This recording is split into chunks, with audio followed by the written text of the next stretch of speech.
ambao yanatupoteza. Hawakuwa wanachali, hawana viatu, hawana nguo, hawatengenezi nywele vizuri, hawana nini tai, hawana suti, hawana kila kitu. Hawakuwa na hiyo. Walikuwa tu wanaamka, wanatembea vizuri, wakimaliza wanakula tunda moja na wao wanalala. Hakuna maneno ya njaa, hakuna kitu inawasumbua. Kwa hivyo walikuwa ni watu ambao walikuwa ni watu kamilifu, ni watu ambao waliumbwa katika mkono wake Mwenyezi Mungu kwa njia iliyokamilika kabisa. Hawakuwa na mambo, lakini kwa sababu ya yule muovu wakaweza wakarudi nyuma. Ndipo wengine sasa wakaenda, wengine wakashindwa, wengine wakaenda mpaka Sodoma na Gomora ikaweze kaangamia, wengine wakafanya sijui ni nini, wakaenda mpaka wakachukuliwa mateka pale Misri. Kutoka Misri wakaletwa tena warejeshwe, wakaambiwa mkifuata amri za Mungu sasa nyinyi mkwe watu wazuri, basi mkienda huko Kanaani mtakula asali na matunda na vinono na vile vilikuwa pale, na mtakuwa watu wanaoheshimika.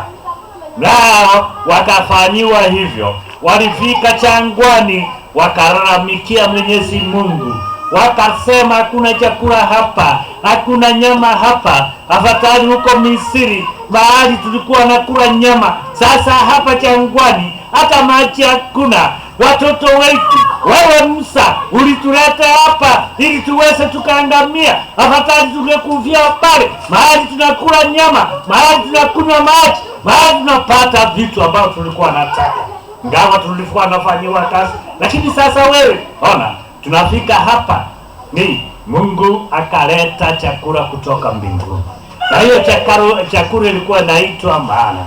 Na wao walikuwa wanaamka asubuhi, wanaenda wanachota hiyo mana na wanachukua ile natosa siku moja, hawakuwa wacha ilale mpaka kesho.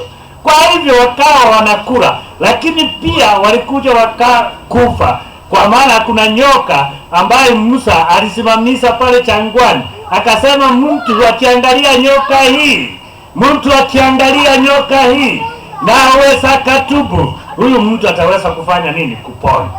Basi wao wakaona ya kwamba ile chakula inatoka kutoka mbinguni. Hawakuwa wanalima, hawakuwa wanafanya kazi, lakini pia haikuwa inawatosheleza. Wakaanza kulilia Mungu kwa mambo mengine ambao hawakutosheleshwa nayo.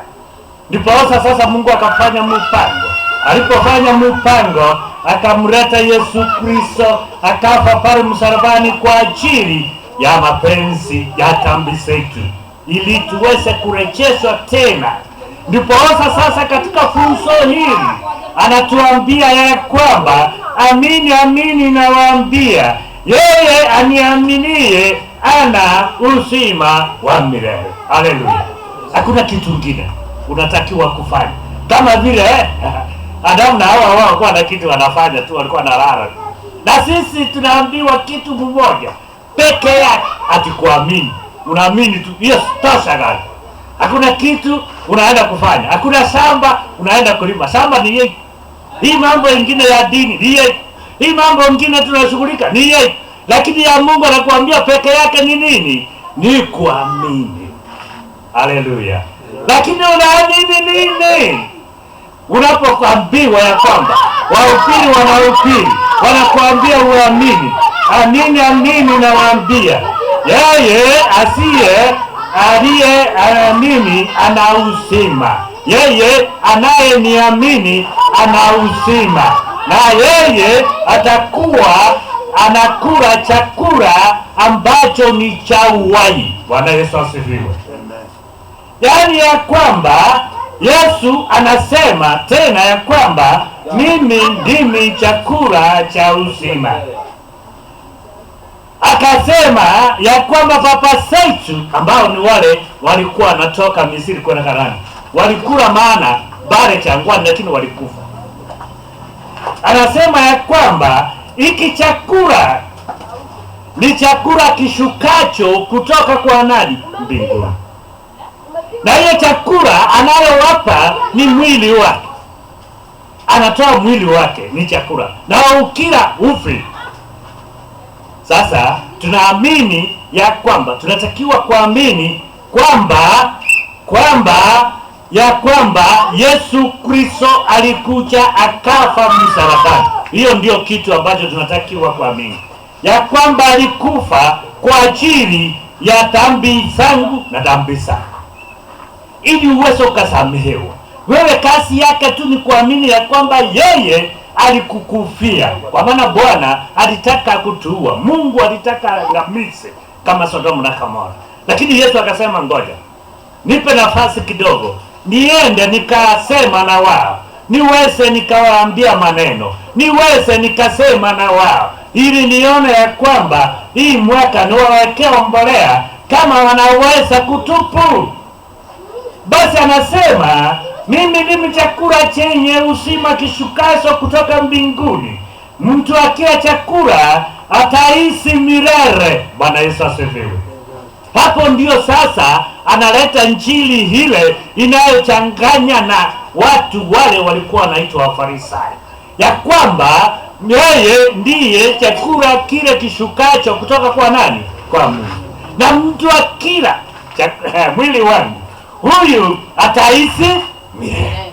Sasa wale Wafarisayo wakaanza kusema huyu mtu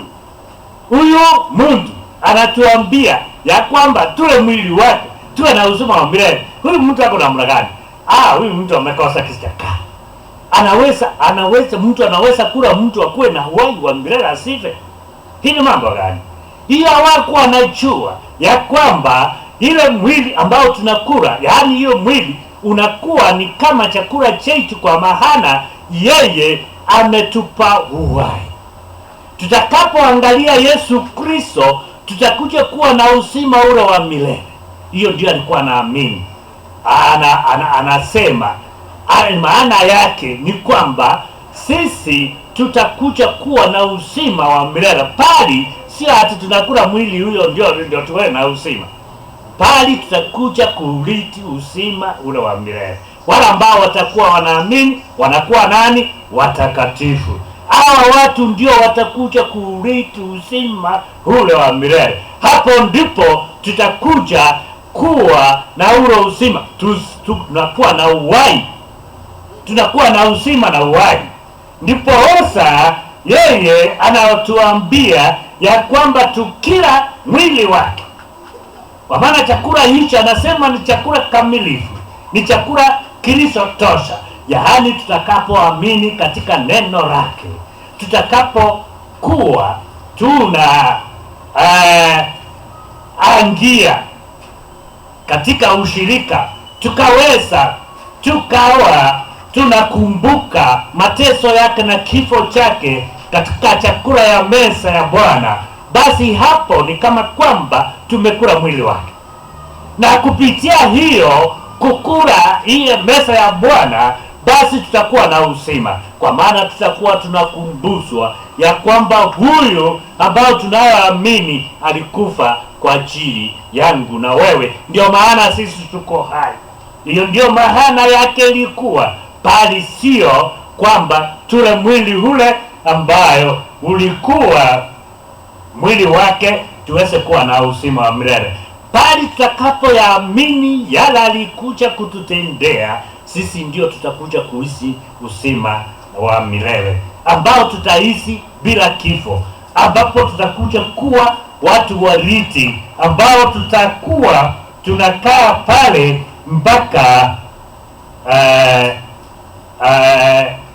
pasipo mwisho. Kwa maana pale tunapoambiwa hakuna mwisho, kwa maana hakuna kilio, hakuna njaa, mahali ambapo tutarudi vile Adamu na Hawa walikuwa. Tutarudi katika ule uhusiano wa kwanza ambao alituumba nao. Basi hiyo ndiyo anamaanisha kwamba tukila mwili wake tutakuwa na uzima wa milele. Na hiyo kitu peke yake ni kuamini neno lake, ni kuamini yale anayotuambia, kwa maana aulaya mwili wangu na kunywa damu yangu ukaa ndani yangu, nami ukaa ndani yake. Bwana Yesu asifiwe. Utakapoamini Yesu Kristo, atashuka aingie ndani ya maisha yako. Atakapoingia ndani ya maisha yako, sasa yeye ndiye atakuwa na kuongoza. Ndio tunatakiwa tuweze kukaa katika ile roho, ama tuweze kupokea Roho Mtakatifu. Tutakapopokea Roho Mtakatifu, atatuongoza kwa wema wote. Kwa mabaya atatupitisha, kwa mambo maovu atatupitisha, kwa mambo yale ambayo yanatusumbua atatufikisha. Ibilisi akituletea maovu, yeye ndiye atatukinga. Ndipo tulisoma hapo Zaburi ya kwamba wewe ndio mwamba wangu, wewe ndiye kimbilio langu. Huwezi kimbilia mtu hawezi kukukinga.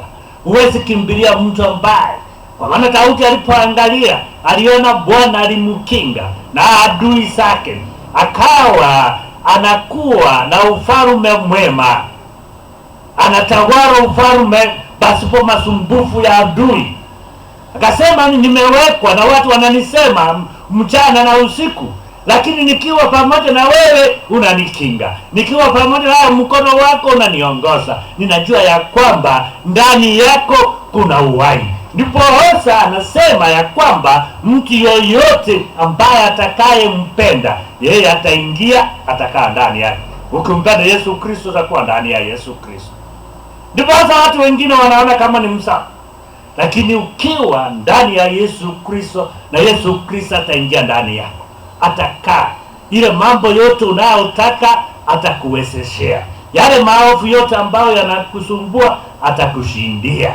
Yale mambo ambayo yanasumbua binadamu yanawezekana.